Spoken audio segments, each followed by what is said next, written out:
Hello, everyone. On October the 23rd, the sun moved into Scorpio, and by moving in, it immediately made a complete and energetically perfect trine with Saturn in Pisces. Saturn is currently retrograding in Pisces. It's not going to move back into Aquarius. It will turn around on the 5th of November at 0 degrees and 30 or something like that. And of course, Sun Saturn aspects are very common. There's one every month, as the sun is traveling 30 degrees each month and changing signs. It will invariably make an aspect with Saturn. What is a conjunction in this month will be a semi-sextile next month, will be a sextile the following months, and so on. So it wouldn't be too feasible to actually look at every Sun Saturn aspect, although the trine is nice. So yeah, we like Saturn. If it's a Sun Saturn aspect, it should be a trine, as I always say, because it gives us some sort of endurance in order to really develop our ego, or actually develop the sun sign, which we are all here to do. But this particular trine, which is a water trine, is unique in actually two things. Let's take a look at the chart for London. So the perfect trine, the exact trine between the Sun and Saturn will be on October 24th at 8:14 a.m. London. And as you can see, Mars is rising, so is Mercury, Sun, and Lilith. Lilith is still in Libra, and Saturn is conjunct in an applying conjunction with the Moon, which is still at the end of Aquarius. That's the main highlight of the chart. I have not included the Black Moon, Lilith, Juno, Trans-Pluto triple conjunction, because they are kind of out of orb. As you may by now know, that I really like tight orbs, because I think those are the ones that are really relevant. And here is the engine I wanted to talk to you about. In karmic astrology, this is one of the most interesting aspect configurations, because they unite a square, a trine, and a quincunx. These three aspects belong to three different aspect families, and they are normally not making any contact, so to speak. The square is a high impact energy that is giving us daily conflicts. The trine provides harmony, blessings, and the quincunx is filled with karmic intent. And they are very disruptive, because sometimes they work as a trine and sometimes they work as a square or an opposition, sometimes even as a sextile. You never know, and it can change within 5 minutes. So if you have many quincunxes, it's very disruptive and unpredictable how you're going to behave, how you're going to react, and so on.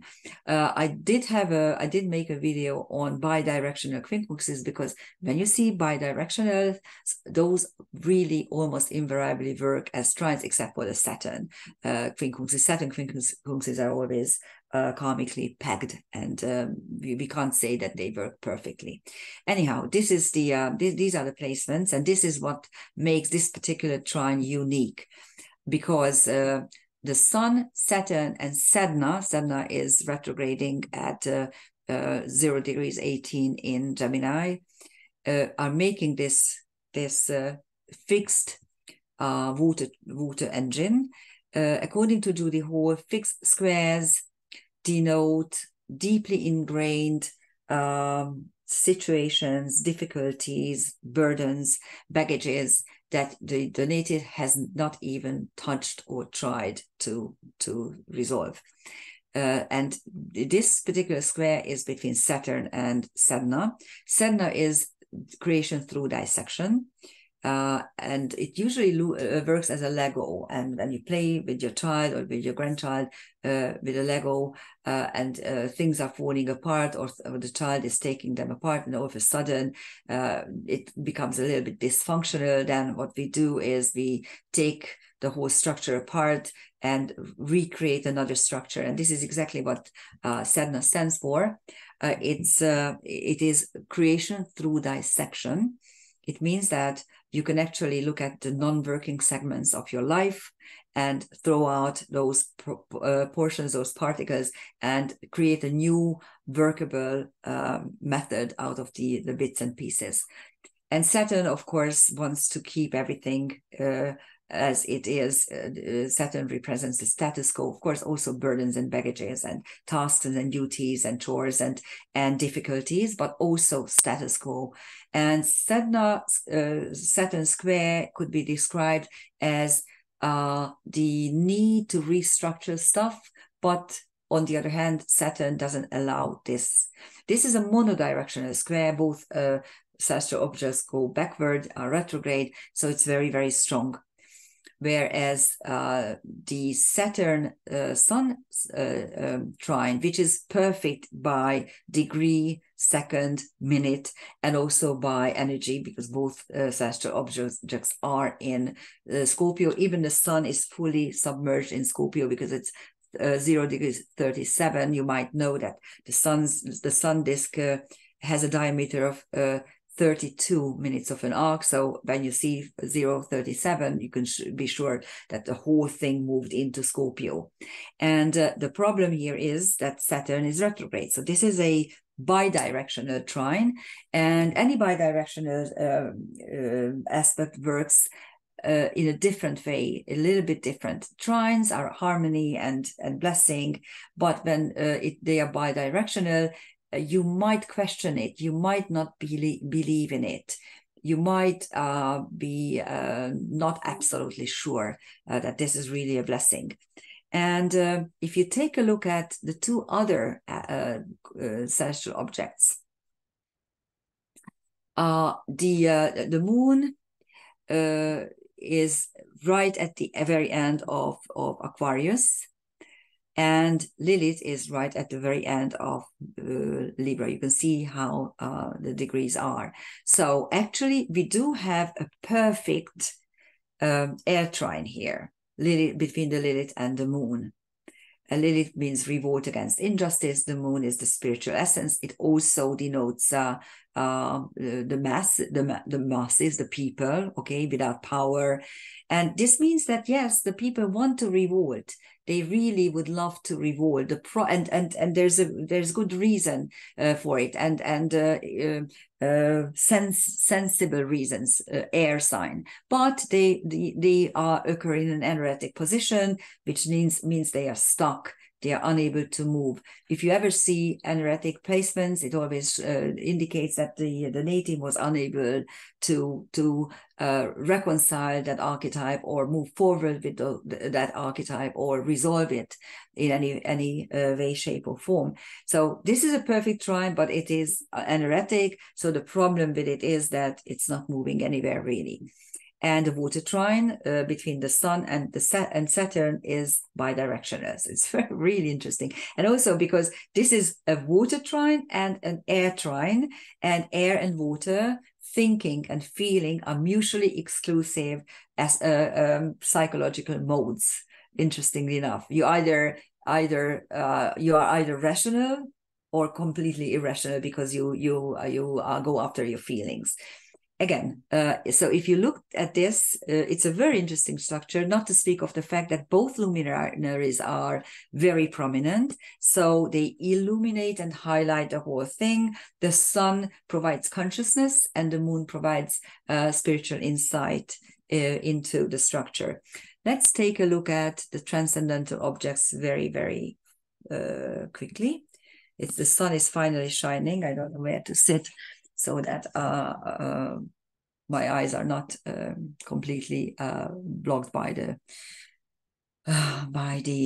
light. Anyhow, this is what we have. On the Sun Lilith, you have Aten, Geisha, and Hamuel. Aten is the sun disk. Interesting enough, yes. I look at the sun constantly. I love the sun, by the way, with my Leo ascendant. I can't wait for really sunny periods in the year. And So Aten, the sun disk, was worshipped by Akhenaten, of course, and after his death, Tutankhamun was murdered very soon. So it really wasn't for such a long period of time that this particular deity was important in Egypt. But still, it means that there are two suns in the sky. What does it mean? Well, we can see that an era is ending and another era is kind of dawning. And yes, there are two suns in the sky. One is, of course, the United States with this liberal dream of making everyone liberal and let's create this huge mass of equality, equity, inclusion, and whatnot. Diversity, inclusion, and equity. It spells die, interesting enough. Of course, they want to spell it like die, day instead. And day, of course, means God. So it's it's God or die, quite interestingly. But anyhow, so it's not, that's what they want. The problem is that there are emerging powers as well. And we are in an interregnum.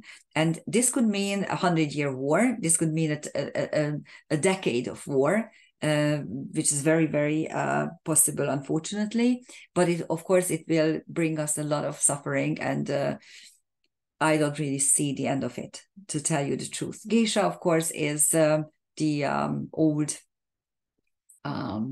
the ancient occupation for the feminine, and Hauma is a goddess in Hawaii. She's a fertility goddess, and she constantly rejuvenates herself in order to have more children, more babies with her sons and grandsons. And it represents fertility and rejuvenation, but it also, as a centaur, it also, well, it's a TNO, yes, but in karmic astrology, we use the term centaur for each of these trans-Neptunian objects. But anyhow, it also describes someone, if it's prominent, who can't grow old decently, and all sorts of plastic surgeries and other practices are very prominent in her or his life. So that's on the sun limit. On the moon, you have moon Saturn, you have karma and Spartacus. The lord of karma, Saturn, is conjunct karma. So the space-time moment is really filled with karmic intent and karmic situations. And Spartacus denotes the behavior pattern of someone who doesn't know other than just to revolt. Your situation is so bad, horrible, so without hope, that you rather revolt. And even though you perfectly know that you probably will die in the end, but you still can't do anything else. And on Sedna, we have the Pleiades. The Sedna will be there for another 2 years at least. And you have Justice, Justitia, one of the cardinal fates, and Buddha, enlightenment and the illumination. So that's the space-time moment. And as I said, this particular structure is quite prominent when you are a go-getter. So I'm talking about the engine. And if you are a go-getter, if you carry a lot of weight, if you are willing to pull a huge weight and do a lot more than average, that is the potential structure for describing the behavior. Thank you for listening. And please, if you like my videos, subscribe to my channel and like it as well. Thank you. Bye-bye.